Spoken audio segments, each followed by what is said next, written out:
Hello everybody. We've interacted at Riseholme with about 1,000 non-university students and staff since October, and this feels a lot scarier. But yesterday I was just randomly talking to a member of the public, and they asked what I did, and I said I work in agriculture. It was an adult who said, "What's agriculture?" So I realised that we actually have a huge task to do. So I'm Isobel. I work at Riseholme, which is about 3 miles as the crow flies from here. It's there, it's beautiful, and I work in agriculture, which is the science and art of producing food. But it's becoming increasingly important because of the growing population and demand for food, which we've got to somehow achieve without using more land and without impacting on the environment, so things like clean water, clean air, healthy soils and biodiversity. And it's in that sort of round the edges of farming that I'm interested, and I want to show you 3 of the projects that we've been working on and trying to get started with. So first of all, I've been working on a natural flood management demonstration site that we're going to be able to use for demonstration, teaching and research in the future. It's there in a little patch of woodland that last winter was cut down. And I've created this with help and funding from the Environment Agency. So can you see this dead straight watercourse running through that patch of woodland? It was straight, it wasn't very valuable for biodiversity, and so we took the opportunity when the trees were cut down to put in a number of features. And one is this area of 7 ponds in total of natural flood management. When the water level in the stream rises, it spills out into those ponds. Call it natural flood management. Why might we do that? Well, for flood reduction in itself, if we can manage those peak flows of water and divert the water into those ponds, and if enough people do that in the catchment, maybe it'll take the edge off the top of a flood event. But there might be some other, we don't know. We don't know whether that would happen here yet or not. The moment of time that the water has standing in that pond might allow pollutants or sediment to settle out, so we might get clean water. Let's find out. Water storage. If we're going to have drier summers and wetter winters, actually the supply of rainfall might not suit farming systems very well. So if we can store water in these ponds and maybe divert them into storage reservoirs, we could use them for irrigation in the farmland in the future. But it's quite interesting, our ponds filled up before those little side channels started working. So our ponds are not directly and solely linked to surface water and rainfall. There's some sort of interaction with the groundwater and the limestone aquifer that's underneath. That aquifer that's underneath relies on rainfall percolating through to recharge it, and then other people in other communities near here, south of Lincoln actually, extract water from the underwater aquifer. So could we recharge that aquifer? We don't know yet.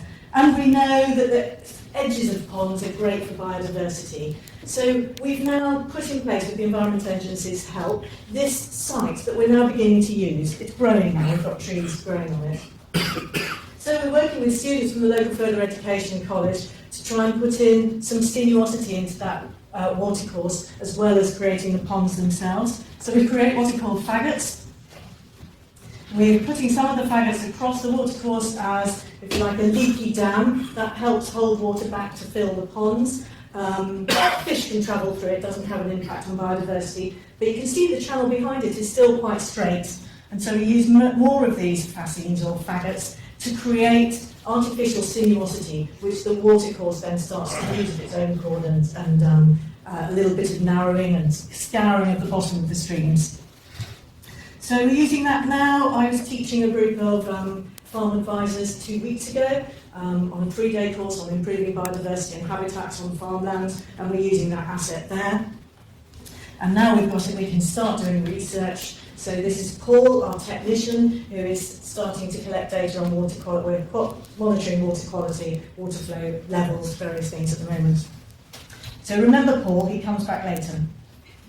So that's ponds, soil health and pants.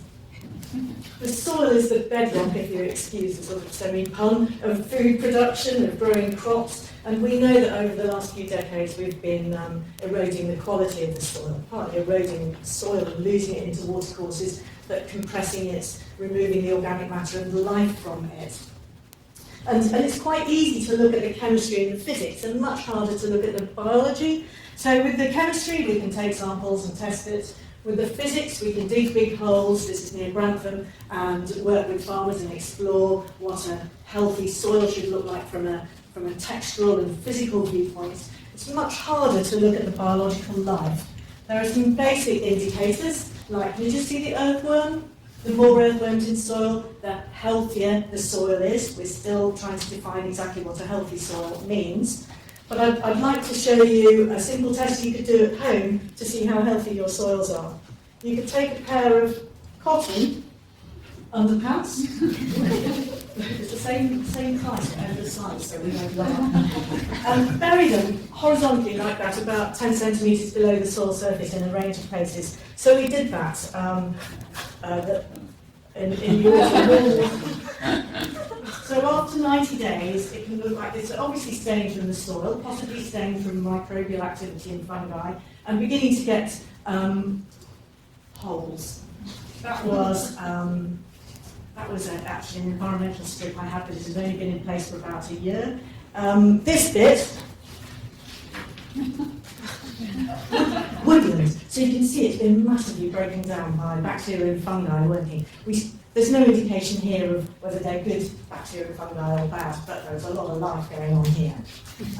So if you want to do it at home, weigh your plants before you bury them, and when you get them out, clean them and weigh them again, and you know what the consumption has been. But there's a scientific test where you can use tea bags and bury tea bags in nylon nets and look at the weight loss of those, which is a little bit easier. So those are plants. My last topic was pollinators. Ivy at Riseholme flowering in November, so important as a last food resource for bees. But if you look at that landscape we've got at Riseholme and the nature of farming in Lincolnshire, we've got lots of trees and beautiful parklands at the Riseholme campus, but you can see behind it really intensive agriculture and not much space for biodiversity and not many trees. So could we combine trees and cropping? It's known as agroforestry. We were delighted to see that it got into the Archers over Christmas, I think it was. So why should we look at that?